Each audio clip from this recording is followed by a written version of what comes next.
जो तत्व दृष्टि अहिल्या को मिली बरसों की तपस्या से, बरसों की भक्ति से, जो कलमश कासाय पाप ताप साप कुसंस्कार जो मिटे, वो केवल और केवल शिव जानते हैं और कोई नहीं जानता। हे प्रभु, अब मेरी विनती है, मुझे बुद्धि तो है नहीं, अहिल्या फिर भी कहती है, क्या बोलते हैं, मैं मति भोरी, मुझे बुद्धि नहीं है।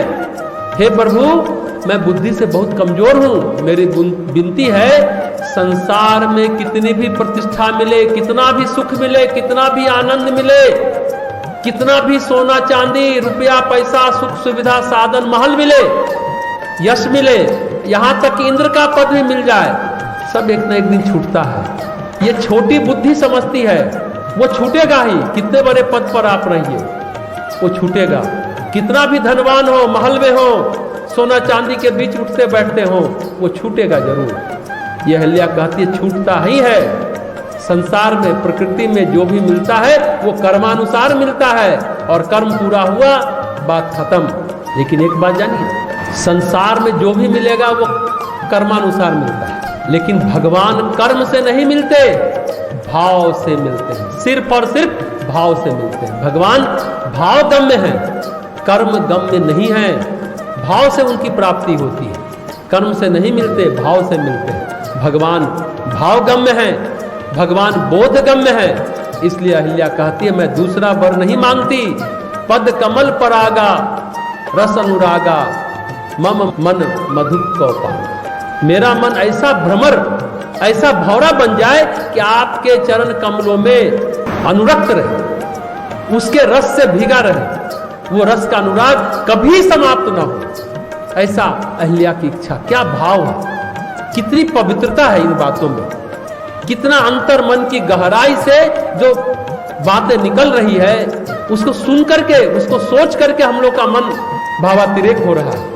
उस अहिल्या की स्थिति कैसी होगी, सिर्फ कल्पना की जा सकती है। मेरा मन ऐसा भ्रमर बन जाए कि आपके चरण कमलों में अनुरक्त रहे, इसके रस से भीगा रहे, वो रज से भीगा रहे, वो रस का अनुराग कभी समाप्त न हो। अब समझने की बात यह है कि संसार कैसे भी मिले, कितना भी मनमोहक हो, कितना भी रंग बिरंगा हो, कितना भी रंगीला हो, कैसे भी मिले, कितना भी मिले, वो कष्ट जरूर देता है और आपको भ्रमित भी करता जाता है, जरूर भ्रमित करेगा। और उसमें बड़े बड़े ज्ञानी भ्रमित हो जाते हैं, बड़े बड़े ज्ञानी, उनको लगता है कि लोग हमें प्यार कर रहे हैं, हमारे पीछे इतनी भीड़ है, अच्छा मान लेते हैं चलो प्यार कर भी रहे, लेकिन वह छूटेगा ना एक दिन न एक दिन।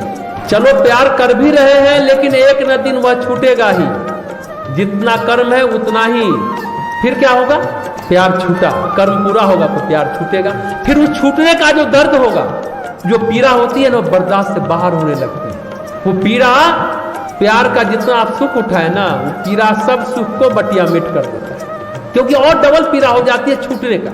बस एक ही रास्ता है, प्रार्थना, प्रार्थना और प्रार्थना, सुमिरन, सुमिरन और सुमिरन, शरणागत, शरणागत, शरणागत, ईश्वर शरणागत। एक कथा आप सभी जानते होंगे, बालक ध्रुव कहते हैं पिछले जीवन में मुनि कुमार, मुनि के पुत्र थे, अपने पिता के आश्रम में रहते थे। एक दिन उस आश्रम में चक्रवर्ती सम्राट आए, देखा चतुरंगी सेना है, हाथी है, घोड़ा है, विशाल वैभव, सब कुछ देखा।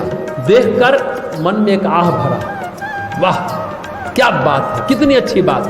बोला कुछ नहीं, पर सिर्फ सेकंड भर जो मन में लहर उठी, भाव उपजा मन में, क्या हुआ, सिर्फ सेकंड भर मन में लहर उठी, मोहित हो गए, मुग्ध हो गए उस वैभव को देख करके, चकाचौंध को देख करके। क्या हुआ, ध्यान से सुनेंगे।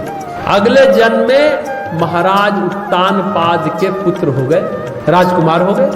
तपश्चर्या थी, भक्ति थी, लेकिन संसार की क्षीण सी कामना, क्षीण सी लालसा उनको राजपुत्र बना दिया, राजपुत्र बना दिया। ऋषि पुत्र थे, मुनि पुत्र थे, राजकुमार बना दिया। लालसा राजपुत्र के जीवन में आने से राजा के संतान हो गए। कई घटना घटी। ध्रुव के बचपन की कहानी आप सभी जानते हैं। सौतेली माँ ने निकाल दिया, जंगल में 6 महीना तपस्या की और पिता ने गोद से उतार दिया। तो माँ ने कहा कि सांसारिक पिता की गोद में क्यों रहते हो, परम पिता की गोद में बैठो, वही तुम्हारा असली स्थान है। सब आप जानते हैं इस कहानी को। जंगल में 6 महीने तपस्या की। ध्यान से सुनिएगा, जो मूल बात हम कहना चाहते हैं। जब भगवान मिले तो उनको राजपद दिया, लेकिन जब भगवान मिले तो ध्रुव को, उस मुनि कुमार को अकल आई और कहा भगवान को कि हम राजपद लेकर क्या करेंगे। लेकिन भगवान ने क्या कहा, ध्यान से सुने, नहीं, तुम्हारे मन में जो लालसा जगी, कामना जगी, वासना जगी, वो तो पूरी होगी ही। वो छूटेगा तभी जब ये लालसा तुम्हारे चित्त से हट जाए। कहते हैं हजारों वर्ष ध्रुव ने शासन किया, तब वो लालसा गई। एक लहर आई, चक्रवर्ती सम्राट के चकाचौंध वैभव को देखा, हाथी घोड़ा पालकी देखा और 1 सेकंड के लिए कह दिया वाह, मुग्ध हो गए। परिणाम क्या हुआ, मुनि पुत्र से राजपुत्र हो गए।